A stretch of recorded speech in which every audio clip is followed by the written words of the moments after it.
Bismillah. Assalamualaikum warahmatullahi wabarakatuh. Alhamdulillahilladzi nahmaduhu wa nasta'inuhu wa nastaghfiruh wa na'udzu billahi min syururi anfusina wa min sayyiati a'malina may yahdihillahu fala mudilla lahu wa may yudlil fala hadiya lahu.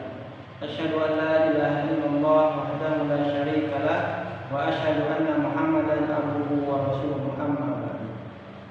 Baik, siswa dan siswi kelas 4, bagaimana kabarnya pada pagi menjelang siang ini? Semoga kalian semuanya dalam keadaan sehat walafiat dan juga dalam lindungan Allah Subhanahu wa taala, sehingga kalian bisa mengikuti pelajaran pada hari ini. Yaitu kita akan melanjutkan pelajaran fikih ibadah. Silahkan kalian siapkan buku dan alat tulisnya. Dan tak lupa kalian juga jangan lupa berdoa ya agar kalian dimudahkan oleh Allah di dalam menuntut ilmu.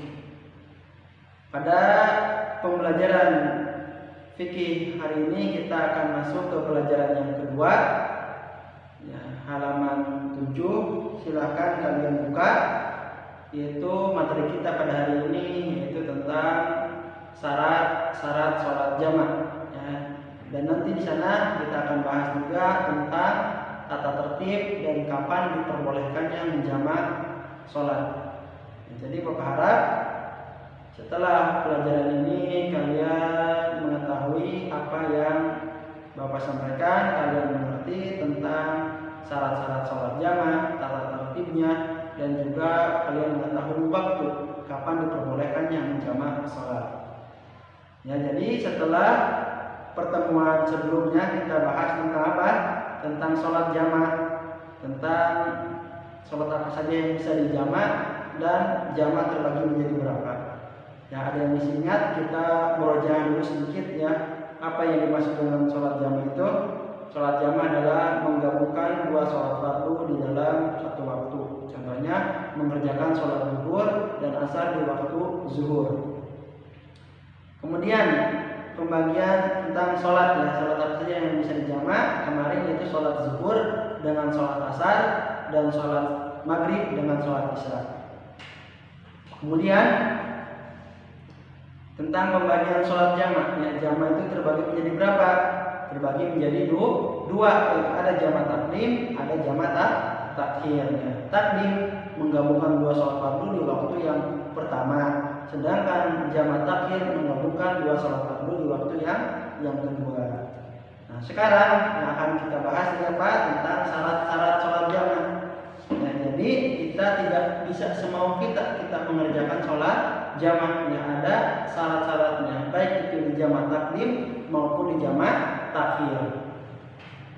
Kita sebutkan syarat-syarat yang pertama, jamaah takdim, yaitu kita berniat ingin mengerjakan sholat jamaah takdim, ya, diniatkan di dalam hati, ya, tidak diucapkan. Kemudian yang kedua yaitu berturut-turut.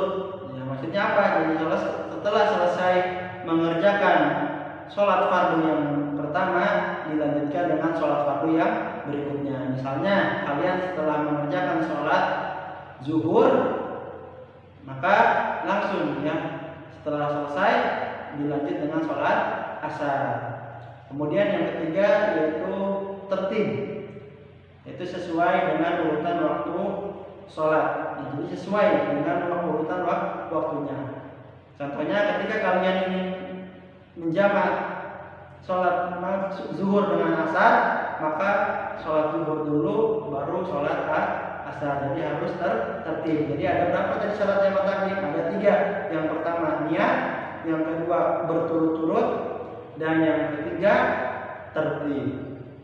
Adapun syarat jamaah takdim, ya, jamaah takhir, ya, apabila kalian menjamak dengan jamaah takhir, ya, ada beberapa syarat juga yang harus perlu perhatikan. Yang pertama, syarat jamaah takhir itu sama seperti halnya yang tadi jamaah takdim, yaitu berniat yang pertama, ya, di waktu apa? Di waktu zuhur, ya. Jadi berniat di dalam hati sejak waktu sholat yang pertama. Ya, misalnya kalian tadi ingin mengerjakan sholat zuhur dengan sholat asar di waktu asar, maka Maka ketika masuk waktu sholat zuhur kalian sudah berniat ingin menjamak takhir. Ini ketika kalian ingin melakukan sholat jamak takhir, maka sudah diniatkan dalam hati di waktu sholat yang pertama. Kemudian syarat yang kedua yaitu masih berada di perjalanan hingga akhir waktu sholat yang pertama. Jadi kitanya masih di dalam perjalanan hingga habis waktu sholat yang pertama tadi. Misalnya ketika tadi zuhur dan asar, maka masih dalam perjalanan hingga habis waktu sholat zuhurnya, waktu sholat yang pertama. Itu saat jamak takhir. Ya. Sama, ya, intinya ada niat, kemudian apa? Berturut-turut dan tertib. Dan ketika jamak takhir niatnya tadi ada, yaitu ketika kita masih berada di perjalanan. Kemudian selanjutnya tentang tata tertib sholat jamak. Jadi selain harus memenuhi syarat-syaratnya, sholat jamak harus dikerjakan sesuai tata tertibnya. Maka kalian harus perhatikan tata tertib sholat jamak. Yang pertama, ya, ketika sholat jamak dilakukan secara berjamaah, maka dimulai dengan azan dan iqamah. Yang kedua, tata tertib yang kedua yaitu jeda antara dua sholat yang dijamak tidak terlalu lama. Ya, misalnya ketika kalian selesai mengerjakan sholat zuhur dengan sholat asar, maka setelah selesai sholat zuhur langsung mengerjakan sholat asar. Jadi jedanya atau waktunya tidak terlalu lama. Dan yang terakhir, sesuai dengan urutan waktu sholat. Ya.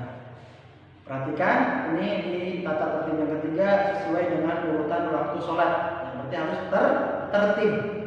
Ya, misalnya, jadi pengerjaan sholat zuhur dan sholat maghrib, ya, perhatikan selalu didahulukan, baik itu di jamak takdim maupun di jamak takhir. Jadi sholat zuhur dan sholat maghrib selalu didahulukan, ya, baik di jamak takdim maupun di jamak takhir. Maksudnya bagaimana? Jadi ketika kalian mengerjakan sholat jamak takdim, contohnya zuhur dan asar, ya, yang dikerjakan terlebih dahulu apa? Zuhur.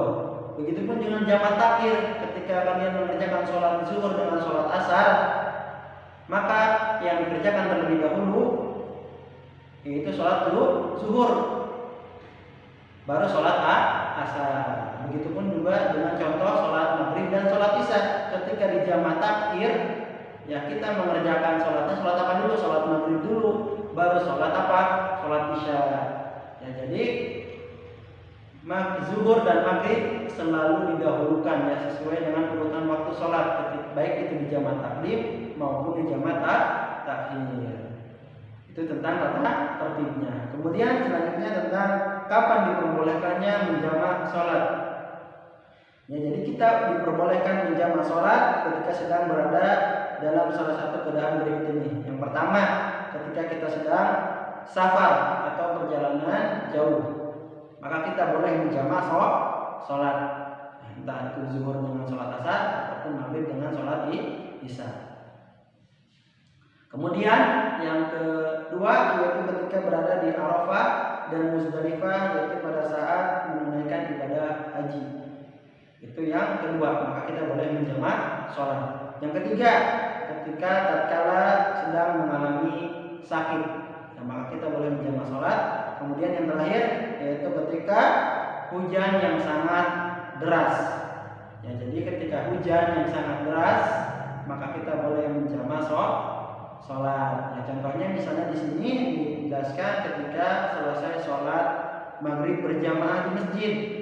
Ya, ditakutkan ketika sholat isya akan terjadi hujan lebat dan tidak memungkinkan kembali ke sholat berjamaah di masjid. Ya, maka boleh menjamak sholat. Ya. Mungkin itu saja pelajaran hari ini yang bisa Bapak sampaikan. Semoga apa yang Bapak sampaikan dapat dipahami, dapat dimengerti. Dan apabila ada salah kata, Bapak mohon maaf. Dan untuk pertemuan kali ini, insya Allah ada tugas kalian mengerjakan kalian mengerjakan latihan soal yaitu melalui link nanti akan Bapak share ya, berbarengan dengan pembelajaran, dan Bapak harap kalian mendengarkan terlebih dahulu apa yang Bapak sampaikan, baru setelah itu kalian mengerjakan latihan soal. Bapak cukupkan sampai di sini, ditutup dengan doa kafaratul majlis. Subhanakallahumma wa bihamdika asyhadu an la ilaha illa anta astaghfiruka wa atubu ilaik. Wassalamualaikum warahmatullahi wabarakatuh.